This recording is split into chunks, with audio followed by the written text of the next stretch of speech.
Hello again, student. This is just a quick video to give you a feel for what you should be doing in order to take this course. So since we're not meeting in class, I can't be like, normally what I do is I demo things on the overhead, whether it's in Visual Studio or if I need to talk about something like an assignment or something, I'll show you in Brightspace on the overhead.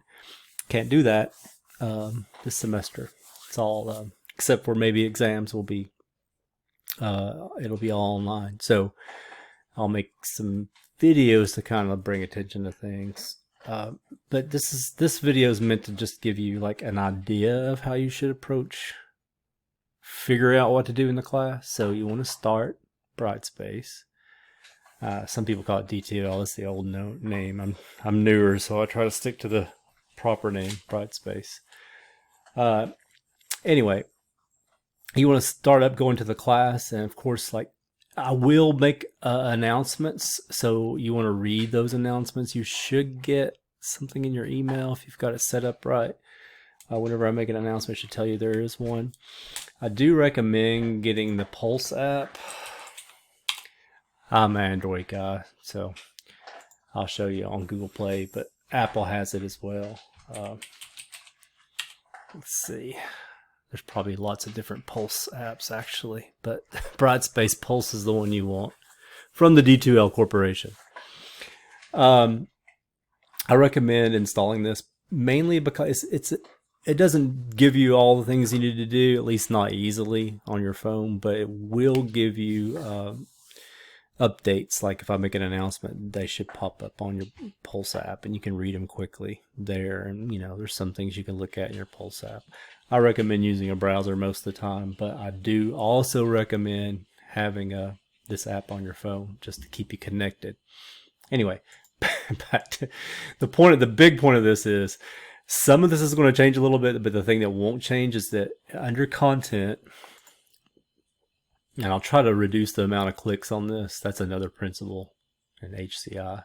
So what is it called? The gulf of execution. In this case, I want to shorten it as much as Brightspace will let me. But at this point, I've got one extra click here.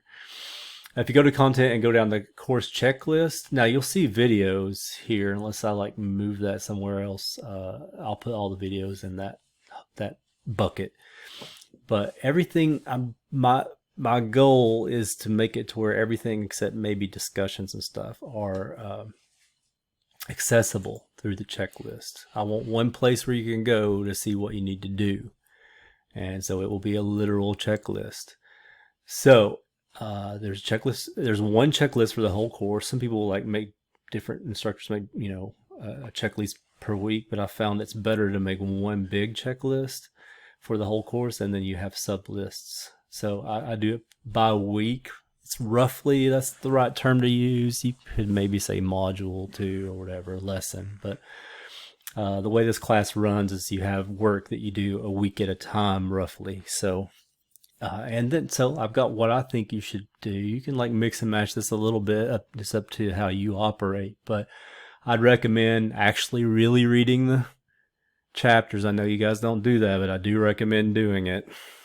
So reading in the book, viewing the slides that can go along. That's just an extra coat of paint. You could maybe reverse the order on this to get a general idea of what you'll be reading about and then read. It's up to you.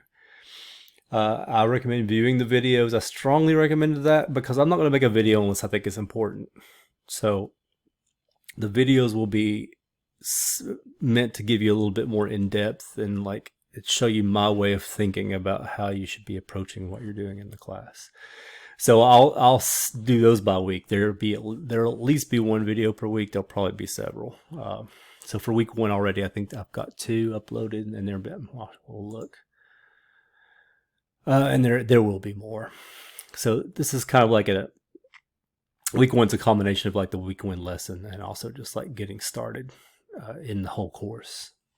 Anyway, going back to the checklist. Too many clicks here already. I'll let you know if I reduce the number of clicks there. But anyway, so you got the slides. They're in PDF form, by the way. They're not actual PowerPoint slides. They come from PowerPoint slides. There'll be a quiz per week over 1 or 2 chapters, depending. So take that. It's 10% of your grade, I think, or it's part of the 10% segment.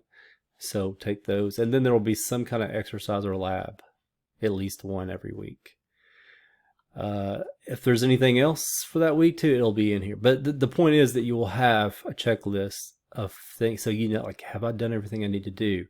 You'll know if you go in here and actually, check things off even. By the way, I'm looking at this in Student. I'm viewing it as you would see it. To me, it looks a little different because it's more of an editing mode. But so yeah, if you're like ever lost, like, hey, what do I need to do? If you need to do it, it'll be here. If not, there'll be an announcement. So between the announcements and the checklist, you have everything you need. You'll know everything you need to do in this course.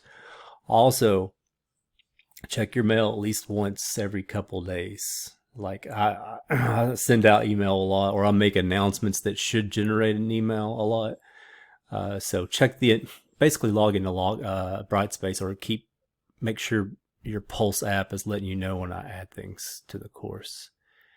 And one final note, don't do this. Let me see if I can do this. Pretending I'm a student here. No, that's not what I did. Don't use this thing, and don't send me messages in Brightspace. You can. I will get them, but it's really awkward. Sometimes they're hard to find because you have to be in a certain course to see them. The way the inbox works is weird.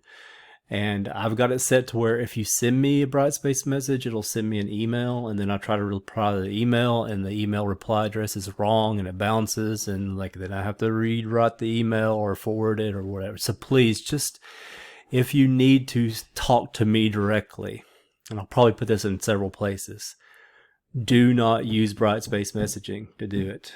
Please, just send me an email about Pellissippi State account. Like, do this basically. Set up Outlook for your student account, and go to new email, and probably if you type my name in, I don't know. Yeah, there you go. Well, that's actually that's my Gmail address. I don't think that'll show up for you. That shows up for me though. But it's this one, the NC purple one. Send email to that address if you need to talk to me personally. That's your first step. You can also call my office phone. It'll be on the syllabus somewhere when that's up. It leaves like voicemail messages there, and I get them eventually. If I'm in my office, I'll answer. But I don't know how much I'll be on campus, obviously, this semester.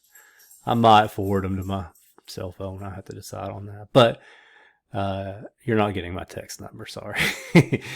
Email. I prefer email anyway. I'm started on the internet before there was a World Wide Web, and email is like the niftiest thing ever, and frankly, it's still superior to text. Texting is like, hey, I'm going to be late 5 minutes or whatever. That's what it's for. It's not for conversations. Email's perfect because it's asynchronous. You can take your time.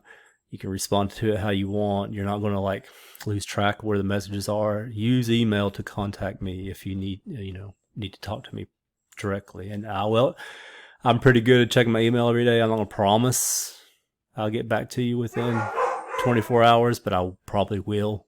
A lot fewer hours than that, actually.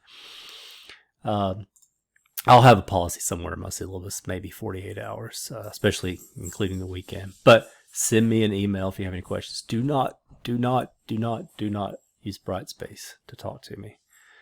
With the exception of discussion forums, if I set those up, I should check those periodically and respond to them. And other students also might respond. If you got stuck on Visual Studio's not working right, how's this work? And ask a question. That's an alternative as well. But if you need to talk to me directly, send an email. And I think that's it for this video. It's probably way too long. Yeah, it's almost 10 minutes. But I think I talked about some things I need to talk about. So if you have any questions, send me an email or post on the discussion forum.